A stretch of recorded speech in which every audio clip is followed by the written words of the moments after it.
What's up guys, my name is Ace, and we're just a couple weeks away from launch for Black Ops 6, and over the past couple days, we got some more information regarding the campaign of the game, including today we got some information on campaign rewards. So I wanted to talk about a lot of that stuff, keeping in mind I'm not going to dive too much into the story elements, simply because that's not really my strong suit. I'm not typically all that invested in the story itself, but things like the rewards that you can get from the story, I'm definitely interested in. And then toward the end of the video, I also wanted to talk a little bit about the fact that this year we will not be seeing the early access campaign like we've seen in the past couple years with Call of Duty. But let's first dive right into the campaign rewards, since this is something that a lot of people are interested in. And by playing through the campaign, you have the ability to unlock 5 weapon blueprints. And interestingly, the weapons for these blueprints are the exact same weapons that you get blueprints for if you get the Vault Edition of the game. And these are the Ames 85 for the assault rifle, the Marine SP, which I believe they have incorrectly labeled on this graphic as a pistol. I mean, I hope that's incorrectly labeled, but that does appear to be the Marine SP shotgun, the same one we had access to in the beta. We've got the LR762 sniper rifle, the Jackal PDW, and then we also have the combat knife. But the reason this is significant that these are the exact same weapons that you can get these blueprints for as what we have with the Vault Edition of the game is with the prestige system in this game, if you unlock a weapon blueprint, that base weapon is permanently unlocked through all of your prestiges. So when you prestige and you normally relock your weapons, it won't relock any weapons that you have a blueprint for. And it looks like they're ensuring they keep that consistent between the Vault Edition and the campaign. And you could look at this two different ways. On the skeptic side, you could look at this as them being cheap by not providing access to different weapons that you could permanently unlock by getting these blueprints. Or on the other side, you could see this as more of a consumer-friendly approach, where this gives you an alternative path to permanently unlock these guns by earning these blueprints in campaign without having to buy the Vault Edition of the game. So it gets you on a level playing field, essentially, as those Vault Edition players by providing this path to these blueprints. In either case, outside of the weapon blueprints, we also have access to an operator skin, which is Marshall's heist skin.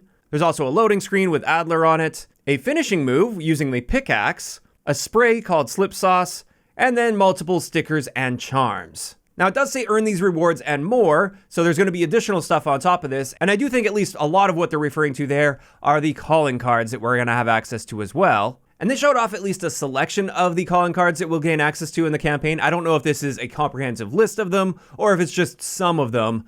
But the most interesting thing to point out with these ones is the redacted ones. And in the blog post, they mention there are going to be Dark Ops calling cards for campaign as well as multiplayer. So these are the calling cards that don't show you what the unlock criteria is until you unlock it, or you have to search online to find it. And typically it's reserved for some like big moment or really weird, interesting thing that you can do in the game that you wouldn't normally achieve with regular gameplay. And honestly, compared to some previous years, one thing I noticed here is it looks like you don't unlock any base characters by playing the campaign. And if I remember correctly, in previous years with Call of Duty, several of the characters were locked behind campaign. And at least at launch, that was the only path to unlock those characters was playing the campaign. And it doesn't look like that's going to be the case now. It's literally just one operator skin for Marshall. In either case, on top of that, they also mentioned a little bit about the Safehouse, which is kind of like a new innovation to the campaign for Call of Duty. And this is going to be a space outside of your regular missions where you can plan and organize, and you can actually upgrade your Safehouse as well by finding piles of cash while playing through the missions in the campaign. And then you can spend this cash to renovate your Safehouse or upgrade your Safehouse. And in doing so, you will gain additional customization options to fine-tune your operator for the next mission. They also mentioned within the Safehouse there's going to be an evidence board, which could potentially help you progress through a mission or provide multiple options through a mission, which is another thing they talked about a little bit as well, is at least for some of the missions, it looks like there's going to be multiple ways that you can approach them. And that's something we have seen mixed more into COD campaigns in recent years, whereas previously, back in the day, there was just one straight path for you to go on. Everything was on the rails and you just basically followed that path the same way every single time. That's not going to be the case for this game, at least for some of the missions or some sections of the missions. And apparently there will actually be different outcomes depending on which path that you take. And that right there wraps it up for the new information that we learned today. Again, outside of the actual story and character and stuff, I'm just not the right person to be speaking about any of that as some sort of authority or as somebody that even knows what's going on at all.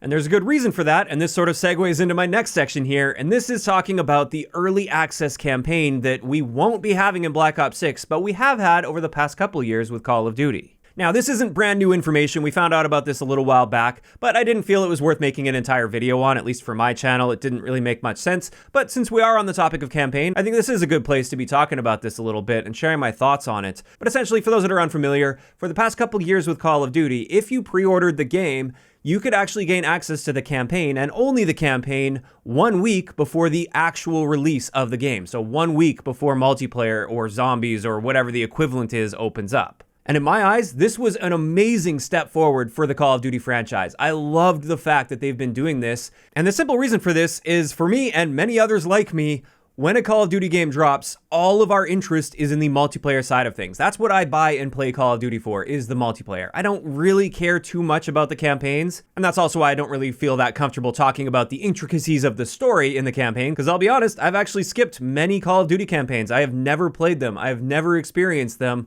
because my interest is 100% with multiplayer, especially within the launch window. When the game first drops, if I'm not putting my time into multiplayer, leveling things up, unlocking guns, learning the maps, learning the spawns, getting all my attachments sorted out, if I'm not doing that and I'm playing campaign instead, I feel like I'm sort of wasting time, and I have a feeling that I'm missing out on the multiplayer side of things. However, with early access campaign in the past couple years, there was no reason to not play the campaign, because we had an entire week where we couldn't access multiplayer, and the only thing we could access was campaign, so of course I would check out the campaign. And I remember I played it multiple times over in the past couple years, because there was no feeling like we were missing out on the grind at the time. And I really enjoyed that. It was great to sort of set the tone before getting into the multiplayer side of things, get a good taste for like the story. You get a bit of a sneak peek at some of the content as well, like all the various weapons that you can find throughout the campaign, and just thinking about like, oh, how is this going to play in multiplayer and stuff. Also, it's a good time to get some of your settings nailed down, and it just builds up hype for the launch of the game as well. So I was quite disappointed to see that Black Ops 6 will not be having this early access campaign feature. However, at the same time, I'm not really all that surprised, and I'm pretty confident the reason they're not doing early access campaign, and the reason we may never see it again, who knows, is almost definitely due to the situation that happened last year with Modern Warfare 3. When that early access campaign dropped, the early reviews from the campaign portion were overwhelmingly negative, and rightfully so. It was a very short campaign. I think they leaned way too heavily in those open combat missions. And while I think it was a neat idea to bring open combat missions into the equation, I think they leaned way too heavily into those. And then the story itself was also not great.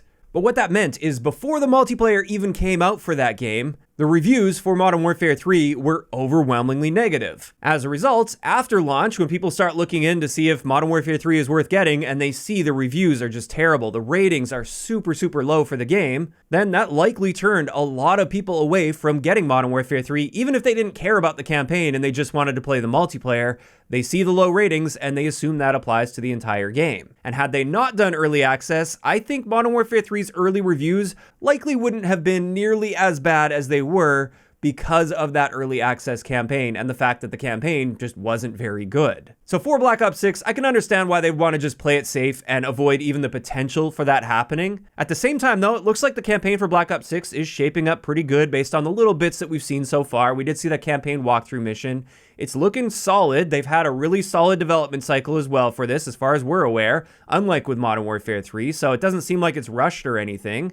So I don't think the same thing would happen as what we saw with Modern Warfare 3, but maybe they just don't want to risk it at all, and that's why they're not doing early access campaign. In either case, I did want to express my disappointment with this, because at the end of the day, I likely won't be experiencing the campaign for Black Ops 6 for weeks, if not months, if at all, because my interest is simply on the multiplayer side of things. And I know that's totally a personal choice and a personal problem, but at the end of the day, I feel like I'm missing out much more if I'm playing campaign and not multiplayer than the other way around. And it's just unfortunate, because I would like to experience the campaign, but not so much that I want to sacrifice my multiplayer playtime. And I just felt that early access campaign was the perfect solution to this sort of self-created issue that many of us have in the Call of Duty community. So there we go, those are my thoughts on this, and this is where I'm curious to hear from you guys in those comments down below. First off, how are you guys feeling about the campaign rewards that we're gaining access to, and the fact that the blueprints we can unlock are going to be for the same weapons that we get blueprints for with the Vault Edition of the game?